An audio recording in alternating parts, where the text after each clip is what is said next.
नमस्ते दोस्तों, मैं नीरू पांडे अपने लव मैरिज चैनल में आप सभी लोगों का स्वागत करती हूँ। जैसा कि मेरी जो स्टोरी है वो बिल्कुल रियल है, इसमें 1% भी झूठ नहीं है। जबकि मुझे ये पता है कि ये बताने के बाद अगर मेरे गांव के रिश्तेदार, अगल बगल के लोग देख रहे होंगे तो मेरे माँ बाप का मजाक उड़ाएंगे। लेकिन मजाक उड़ाने की बजाय आप लोग ये समझने की कोशिश करिएगा, अपने बच्चों को समझाने की कोशिश करिएगा कि देखो वही उसने किया था, उसकी क्या हालत हुई।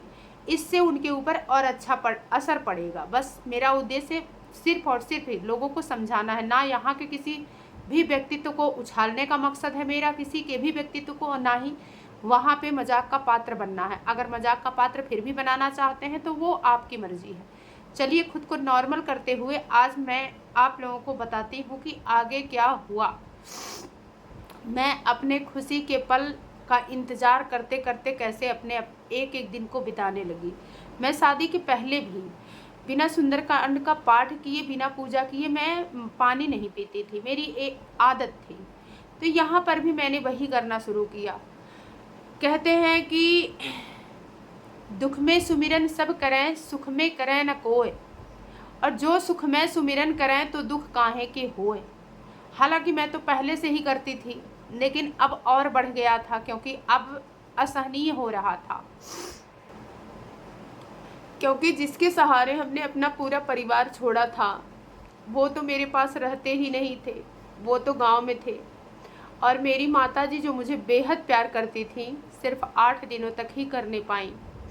क्योंकि ये सबको पता था कि बुढ़ापे में बुद्धि कम हो जाती है। और जिनकी बात मानती थी वो इतना अत्याचार करना शुरू कर दे कि एक एक पल मेरा निकालना मुश्किल हो गया। मैं डेली 4 बजे उठ जाती थी। 4 बजे उठ के 4:15 बजे तक फ्रेश होकर के जाती थी। मेरे घर के सामने ही बिल्कुल पार्क है, मैं पार्क में जाती थी टहलने। वहाँ से आती थी 4:45 5:15 जैसा जितनी देर तक टहल पाऊँ।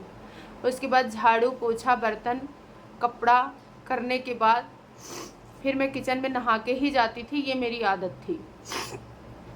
फिर क्या हुआ, जब मैं नहा करके पूजा करती तो मेरी माताजी जब लेट उठेंगी, भाई जो भी लेट उठेगा वो बाद में ही करेगा, तो मेरे पहले पूजा करने पर भी बहुत बवाल होने लगा कि वो उठती है तो सोचती है पहले मैं करूँ। तो जब मैं उठ जाती थी तो मैं सोचती थी भाई मैं नहा धो ली हूँ, पूजा करके फिर जाऊँ किचन में। फिर इसके लिए भी खूब पंचायत हुई। इतनी पंचायत हुई कि मेरे घर के मंदिर को हटा दिया गया।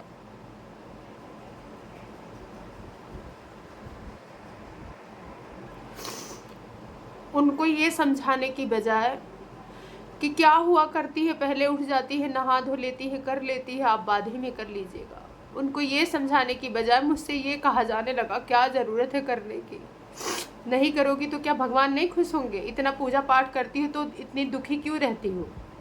मुझसे ये कहा जाने लगा जितना ही तुम पूजा पाठ करती हो उतनी ही तुम दुखी रहती हो।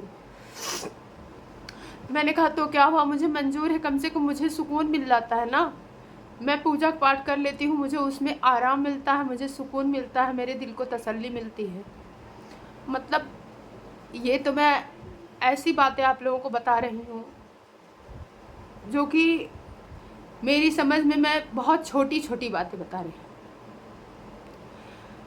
अब ये आप समझ सकते हैं कि जब पूजा पाठ पे रोक लगा दिया गया, मैं क्या बताऊँ, एक भगवान का आसरा था वो भी बंद, वो भी रोक लिया गया, वो भी बंद हो गया, वो भी छोड़ दिया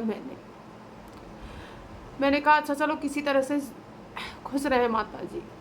लेकिन वो खुश रहने पाएंगे तब तो खुश रहेंगी, जब मेरे साथ उनको रहने दिया जाएगा खुशी से तब तो रहती वो।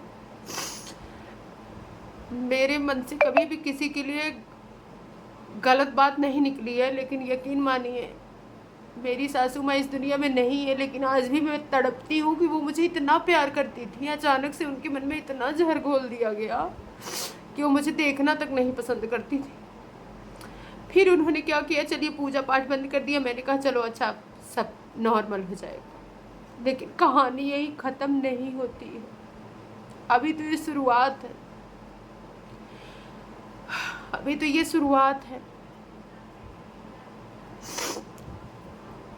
आगे बताऊंगी कि फिर क्या हुआ जब मैंने पूजा पाठ करने के बाद उनको खुश करने की कोशिश की तो कौन सी साजिशें चली जाने लगी, कैसे कैसे मेंटली टॉर्चर हुई हूँ प्रेगनेंसी टाइम में। भगवान किसी दुश्मन के साथ भी ऐसा ना करे। ये मेरी दिल से दुआ है उस दुश्मन के लिए जो मेरे बारे में गलत सोचता है। लेकिन सबका किया धरा सबके आगे एक ना एक दिन ज़रूर आता है और आएगा, ये मैं जानती हूँ। इतना भरोसा है मुझे अपने इष्ट देवता बजरंगबली पे।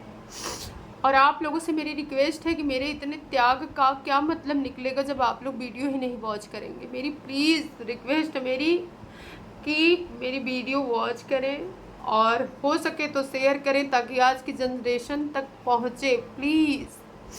बाय बाय, अपना ख्याल रखिएगा, खुश रहिएगा। नेक्स्ट वीडियो में बताऊंगी आगे की कहानी।